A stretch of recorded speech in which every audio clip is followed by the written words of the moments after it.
friend, welcome back. This is a Rebel practice session, which means we're going a little bit deeper into the actual practical steps of the work.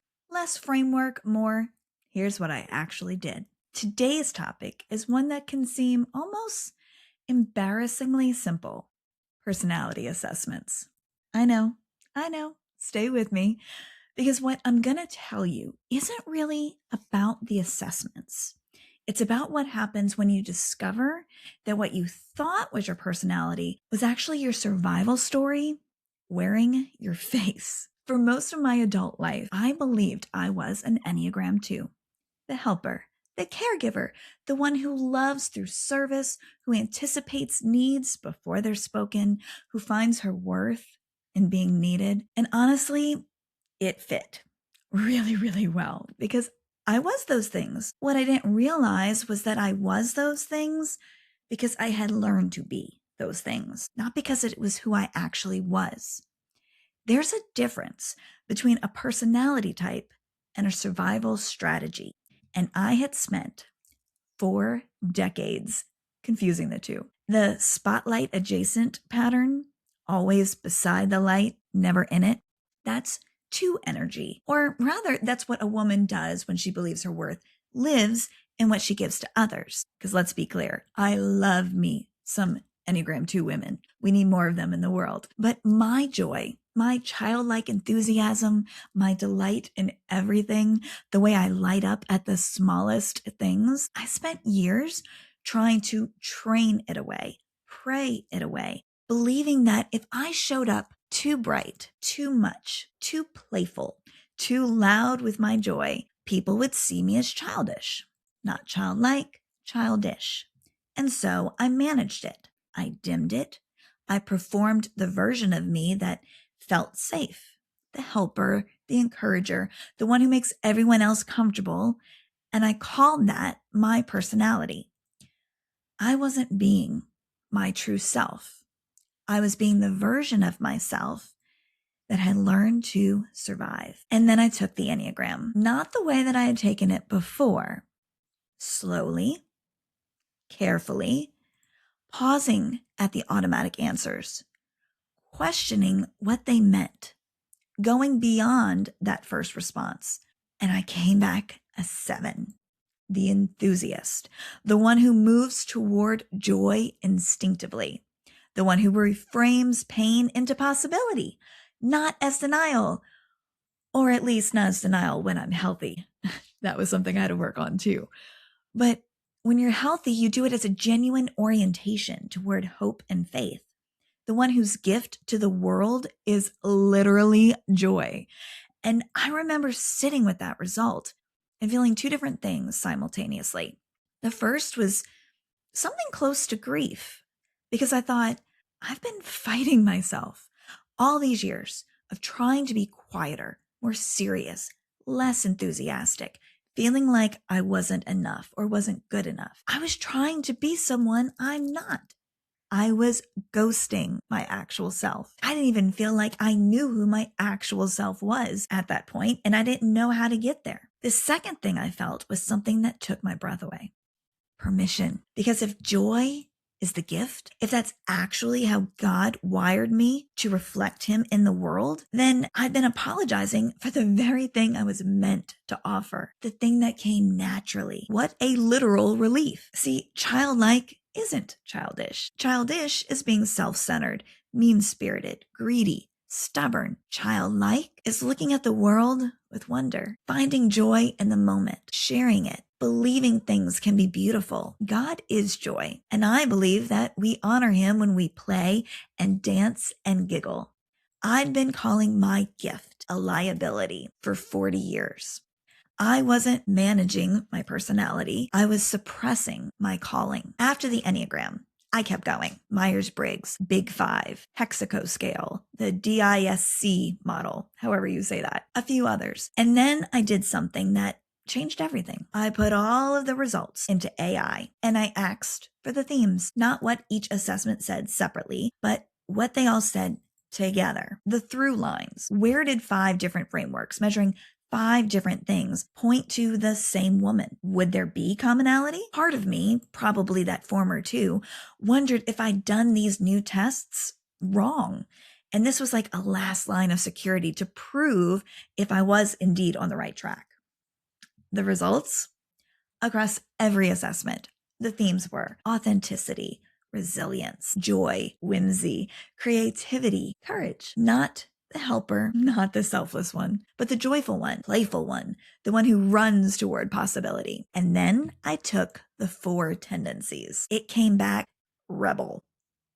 I fought that one at first. I mean, hello, I'm a people pleaser. I'm the one who follows the rules. I like my gold stars. I don't cause scenes. I don't make waves. But then again, I paused and I thought about it for real. And I realized there are certain things that I take a stand on. Moments where I just refuse some absolutely ridiculous things in the grand scheme of things, if I'm honest. But I do it. I can definitely be a stubborn Taurus. I have moments where something just rises up in me and says, nope, not this, not here. Not me, not today. Sometimes I pick my rebellious moments carefully. Other times they seem to pick me. But rebellion is absolutely in the mix. And so, Joyful Rebel was born, not from a branding exercise and not from a marketing strategy, from 2 personality revelations that showed me who I actually was under 40 years of survival strategies. The rebellion piece deepened even further when I realized that the very patterns of self-abandonment and shrinking that I discovered in myself and have now named good girl ghosting, that's the opposite of rebellion. Good girl ghosting is the socially approved disappearing act, the gold star earning, box checking, don't make waves version of yourself. Reclaiming rebellion isn't just a personality type, at least for me. It's the answer to everything I'd been trained to suppress. The Joyful Rebel wasn't a brand.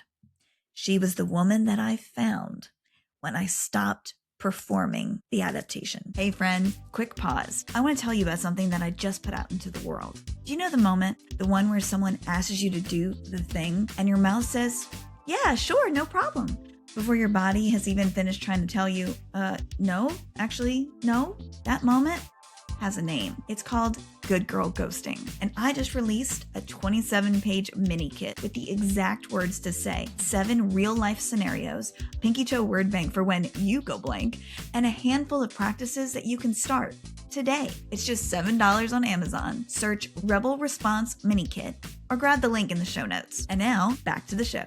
Okay, so here's the practical part, because this matters. Most of us take personality assessments the wrong way. We've been told, go with your first answer. Don't overthink it. And that advice isn't wrong, unless you've spent decades building a survival story so convincing that your first answer isn't your truth. It's your training. Your first answer might be your brainwashed answer. The version of you that learned to be something else, in my case a 2, will answer that way. The version of you that learned that your gift, your superpower, in my case joy, was dangerous or wrong, will answer like someone who doesn't trust that gift. So here's what I'd suggest instead. Go away from your regular environment first. You can go in your closet, nice and easy. You can go into your car, go to a park bench, somewhere that's not filled with all of the roles and the routines that reinforce who you've learned to be. Then read each question slowly. And before you answer, ask, is this true or is this automatic? If something about the results at the end of the test doesn't quite feel like you, take it again. Go even slower. That is not gaming the system.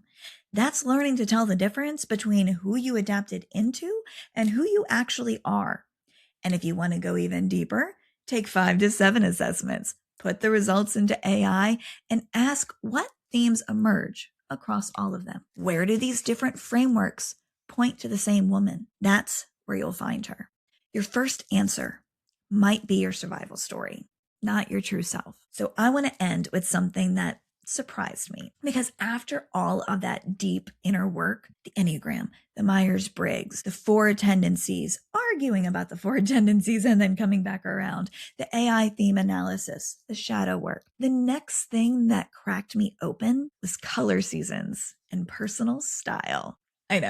I know. But here's the thing. Identity work doesn't always have to feel heavy. Sometimes it looks like figuring out which colors actually make you feel amazing, which silhouettes feel like home on your skin, what your style would be if you dress for yourself instead of dressing for belonging or approval or the mom uniform. My old closet used to be pretty much divided between two vibes, trying to look attractive for my husband and trying to blend in with all the other moms. Neither group asked me to do this, by the way. That was my decision. It was totally on me. But neither of those vibes was dressing for me. Now I know I'm whimsical boho next door with vintage flair. And that sentence, as silly as it may sound, is the most Rachel thing I've said in a while. Because joy counts, play counts, curiosity counts, even when it's in your closet, especially when it's in your closet. Identity work doesn't always feel heavy. Sometimes it looks like finally dressing like yourself. So here's your rebel practice this week. Choose one personality assessment that you haven't taken